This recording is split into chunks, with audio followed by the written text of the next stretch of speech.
Bonsoir, bon après-midi, bon appétit, bonne nuit, bonne année et surtout joyeux Noël si vous êtes à table. Je suis Ergus, votre guide cinéma, pour vous aider à savoir quel film aller voir ou pas. Alors, je vous entends déjà d'ici me dire « Oh, encore un critique cinéma, il y en a déjà plein sur YouTube » et vous aurez tout à fait raison. Et oui, il y en a déjà plein, et plein de très très bons déjà. Mais il y a aussi plein de films d'action avec Jason Statham, et doit-il pour autant arrêter de faire des films d'action avec lui-même dedans? Je vous laisse seul juge. C'est peut-être pas le meilleur exemple. Enfin bref, passons à la suite.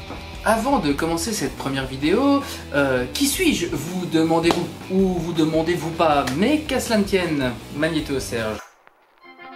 Né au XXe siècle, dans les terres du Condor, d'une mère confiture et d'un père accro au piment d'Espelette, Ergus s'est rapidement tourné vers la danse classique. Et en 1986... Non allez, plus sérieusement, je suis photographe, j'ai aussi fait des études pour être prof, et après m'être rendu compte que c'était finalement trop chiant, j'ai décidé de continuer dans la photo. Je suis aussi musicien et accessoirement passionné de cinéma. J'ai d'ailleurs eu un petit blog qui s'appelait Ciné Passion pendant quelques temps.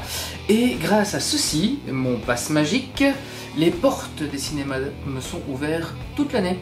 Alors juste une petite parenthèse, hein, c'était pas un coup de pub, c'est juste que si vous êtes autant cinéphage que moi, et oui, ce mot existe, j'ai vérifié, c'est un investissement tout à fait impératif. Hein, ça permet d'aller voir autant de films qu'on veut toute l'année, tous les jours, du matin au soir, enfin voilà. Fin de cette petite parenthèse. Alors, une dernière chose, qu'est-ce qu'on va faire dans ces vidéos et après ça, je vous jure, on s'y met, promis juré. Alors, forcément, mon avis, ma critique perso, est-ce que j'ai aimé, est-ce que j'ai pas aimé, pourquoi j'ai pas aimé, donc voilà, ça c'est un premier aspect. Mais je vais aussi essayer de parler des acteurs, de la jeunesse des films, des petits secrets de tournage, enfin toutes ces petites choses qui font le croustillant d'un bon film, et aussi des mauvais films. Voilà, fini de tourner autour du pot, on y va, let's go! De quel film va-t-on parler, vous vous demandez certainement. Et ben en fait non, vous le demandez pas, parce que si vous avez des yeux et que vous avez lu le titre en dessous de la vidéo, vous savez très bien de quoi on va parler. Et sinon, qu'est-ce que vous foutez là? Non mais sérieusement, qu'est-ce que vous foutez là?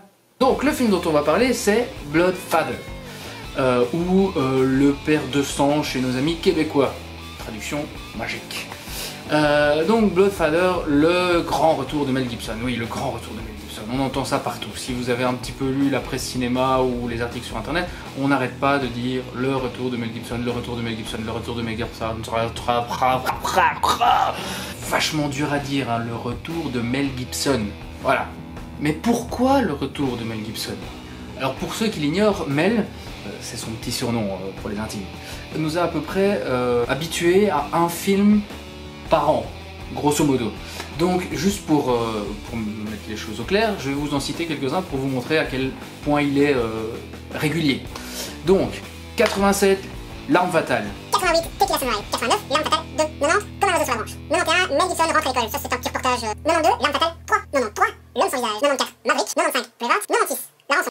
97, Complot. 98, L'Arme Fatale 4. 99, Payback. Et ainsi de suite, et j'en passe beaucoup, et je pourrais encore en citer, on peut continuer comme ça, on peut continuer aussi à parler de ceux qu'il y avait avant.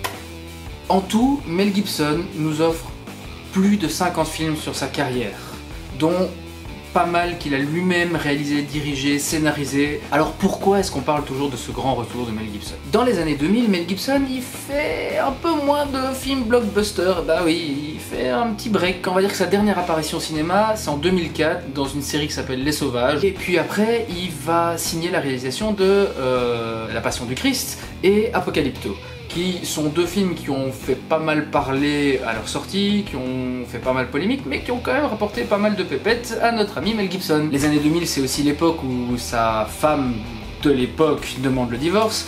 C'est aussi le moment où il est fort critiqué pour être très fort catho, et c'est pas tout à fait faux, mais voilà, ça n'empêche pas que ça reste un plutôt bon acteur. Donc après cette période de break, qui dure à peu près 10 ans, enfin de break entre guillemets, hein, c'est un break où il fait quand même des choses. En 2010, dans le très oubliable Hors de contrôle, dont je me rappelle absolument pas du scénario, c'est vous dire à quel point j'ai été marqué par la qualité de ce film. C'est à partir de ce moment-là qu'il recommence un petit peu à avoir un rythme régulier et à recommencer à travailler comme il faisait avant.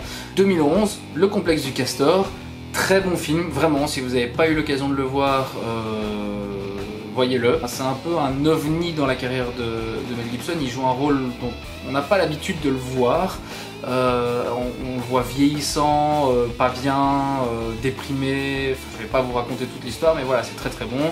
Il joue aux côtés de Jodie Foster, qui l'avait déjà côtoyé dans Maverick, et c'est vraiment très très bon. Donc vraiment, si vous avez l'occasion, voyez ce film. Puis en 2012, Get the Gringo, Kill the Gringo, selon si vous voulez le film en français ou en VO. Qui est aussi un très très bon film, qui est sorti en direct ou DVD, donc c'est à dire qu'il n'a pas été projeté au cinéma à part quelques exceptions près en Amérique du Sud et quelques autres cinémas, mais sinon c'est un direct ou DVD, donc il n'a pas fort été mis en avant, mais c'est quand même un bon film, de nouveau très, très spécial, très différent de ce qu'on a l'habitude de voir avec Mel Gibson, mais vraiment pas mauvais. Pareil, si vous avez l'occasion de le voir, ça vaut la peine.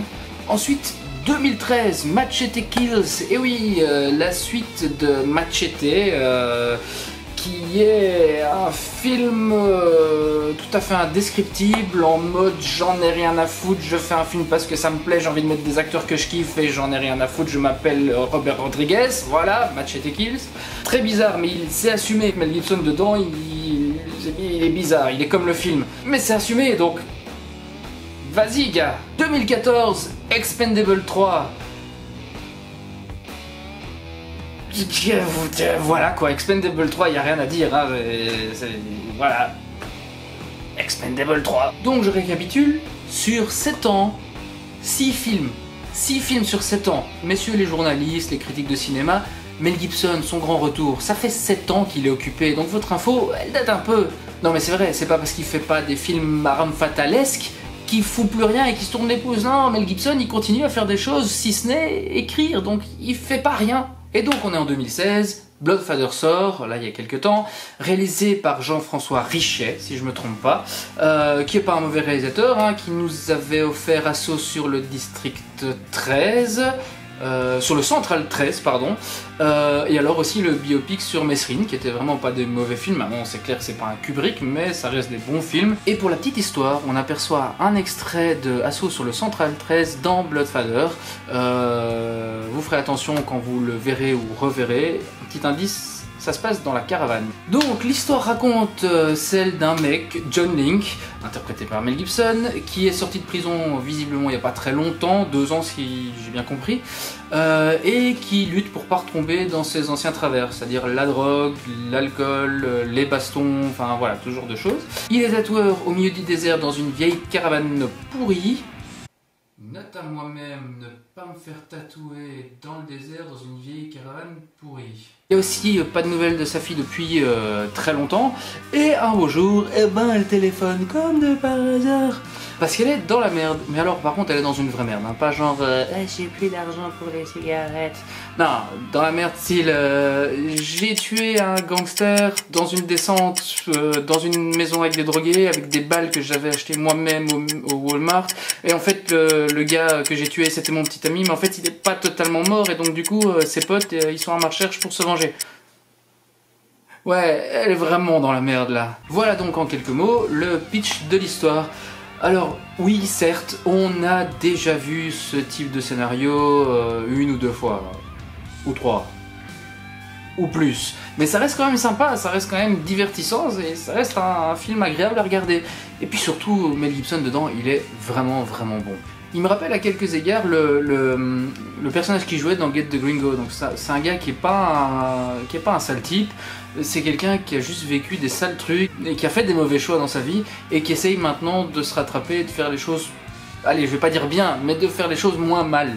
Et Mel Gibson avec de la barbe, c'est franchement cool. Je pense que c'est le seul film où il porte la barbe, je pense pas l'avoir déjà vu avec de la barbe dans un film, et c'est vraiment cool, ça donne bien, ça donne badass, et puis ça nous permet à nous, spectateurs, de ne plus l'identifier en tant que le Mel Gibson qu'on a vu dans des films comme L'Arme Fatale justement, et d'arriver à voir un autre personnage, et je pense que ça permet aussi à Mel Gibson de jouer différemment, parce que quand on se transforme physiquement, je pense que le jeu d'acteur se transforme aussi, et ça se sent, on sent quelqu'un de beaucoup plus marqué, de beaucoup plus profond, avec un passé très dur, et enfin voilà, donc la barbe, oui, d'ailleurs à tel point que ça nous perturbe nous, Moi perso, quand à un moment il se rase, oh mon dieu, j'ai spoilé le film, ou alors on s'en fout.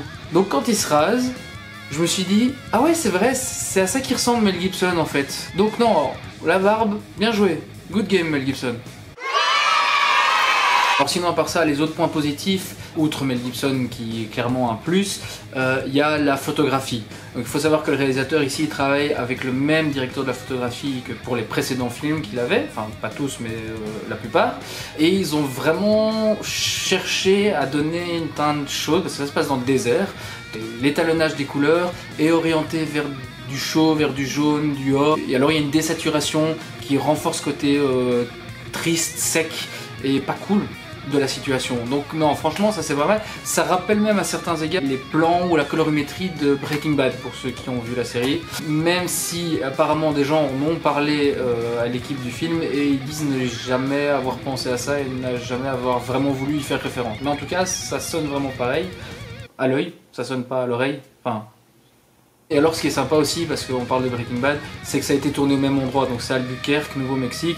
Les scènes de la prison, c'est la vraie prison, donc voilà, ça se passe même dans le même paysage, c'est pour ça qu'on peut aussi penser à Breaking Bad, donc voilà. Alors il y a aussi quelques plans qui sont franchement sympas, notamment un plan de poursuite à moto, qui est très court mais vraiment efficace. Enfin il y a un plan au ralenti où il dérape, enfin je vais pas rentrer dans les détails, mais il donne vraiment bien, c'est court, mais vraiment ce qu'il faut quoi. Et enfin, le scénario, c'est tiré d'un livre, un livre de Peter Craig. Et il faut savoir que Peter Craig a lui-même travaillé sur le scénario. Donc il a eu une emprise sur l'écriture et c'est assez proche de son livre. À part que dans le livre, l'action est vraiment ciblée sur la fille et pas sur l'acteur principal qui ici est joué par Mel Gibson. Et c'est clairement Mel Gibson le personnage phare du film. Et pas sa fille interprétée par Erin Moriarty. Erin qui? Ouais, exactement, Erin qui. Alors on s'en fout et on passe à la suite. On en a fini avec les points positifs, il est temps maintenant de passer aux points négatifs. Premièrement, les seconds rôles, absolument insipides. Ils ont aucun charisme, aucune personnalité. Ils sont vraiment, c'est les méchants random, les méchants à la GTA, comme ça on connaît pas leur backstory, on connaît rien d'eux, ils sont pas intéressants et on s'en fout. On n'a aucun affect envers eux en fait. Ils rentrent dans l'histoire et ils en sortent tout aussi vite. Et en fait, les héros pourraient faire face à n'importe quel type de menace, que ça changerait rien, que ce soit l'un ou l'autre, ça ne change rien pour nous. C'est des méchants mexicains, voilà, d'un cartel, et c'est tout. On a déjà vu plein de méchants mexicains de cartel, et c'est tous les mêmes. Voilà, je suis le méchant des cartels mexicains. Pour vous dire, même les méchants lutins dans Oui Oui ont plus de charisme que les méchants de Bloodfad. Ensuite, le personnage de Mel Gibson est pas assez exploité. Sa première phrase, qu'on entend même dans la bande-annonce, c'est I'm a real success story. Ce qui veut dire, pour ceux qui ne parlent pas anglais, je suis une vraie histoire de succès. Ceci était une traduction de merde. En gros, il ironise sur son passé, sur sa vie qui est vraiment difficile. On sait qu'il a passé 10 ans en prison, on sait qu'il a eu des problèmes de drogue, maintenant il est dans un groupe de soutien, mais on ne sait pas pourquoi. Par exemple, quand on parle de son passé dans un club de bikers, un club gang, voilà, on ne sait pas ce qu'il faisait dedans. On sait qu'il a été en prison à cause de ça, mais on ne sait pas pourquoi. Il faisait dans la drogue, il faisait dans l'arme, il faisait dans le trafic d'êtres humains, on n'en sait rien. Et c'est dommage parce que je pense que ça aurait permis de vraiment mieux cibler le personnage, mieux cerner le personnage, mieux comprendre le personnage. Donc c'est vraiment dommage.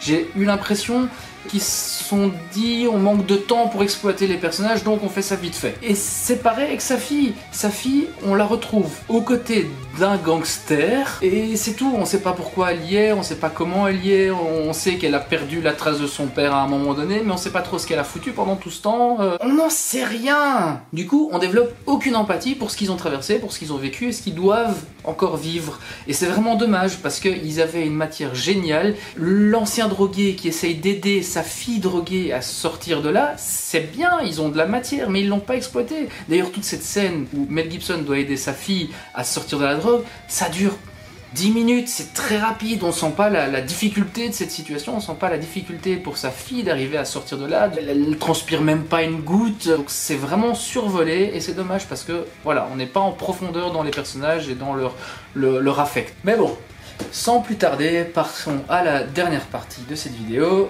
la conclusion. faut-il ou pas aller voir Bloodfather? Eh ben oui, pourquoi pas, si vous aimez Mel Gibson, qui vous a manqué malgré qu'il ait quand même fait des choses, que vous avez envie de passer un bon moment, de voir un bon film d'action, sans devoir trop réfléchir non plus pour comprendre l'intrigue, bah ce film est pas mal. Maintenant, clairement, c'est pas le film de l'année, c'est pas le chef-d'œuvre ultime de Mel Gibson, c'est juste un film sympa, qui vaut la peine d'être vu. Mais je dois être honnête avec vous, si vous le voyez pas, vous n'allez pas en mourir et vous n'allez pas passer pour un as dans une soirée si vous devez avouer que vous n'avez pas vu ce film avec Mel Gibson. C'est pas Star Wars quoi. Je veux dire, là par contre, ça serait un autre problème. Là en revanche, vous mériteriez d'être abandonné sur une île déserte. Avec comme seul compagnon le DVD de Dragon Ball Evolution. En VF et en screener. Voilà, ceci conclut cette première vidéo de Ticket Critique. N'hésitez pas à me dire ce que vous en avez pensé, est-ce que vous voudriez que je modifie, que j'améliore, que je change, quel film aller voir. Par exemple, pensez-vous que je devrais me déguiser en catcheur mexicain pour faire l'émission? Bienvenido dans Ticket Critica. Ou qu'il manque un chat dans l'émission? Ou que vous voudriez que j'aille voir le nouveau Star Trek pour en parler? Enfin bon, que du concret quoi. Et n'oubliez pas, un petit pouce bleu, parce que les pouces rouges, c'est rien que les mafieux mexicains qui veulent votre mort qu'ils les mettent, alors du pouce bleu. Allez, à la prochaine, n'oubliez pas, en DVD, à la télé, au cinéma, l'important c'est de faire vivre le cinéma. Ciao.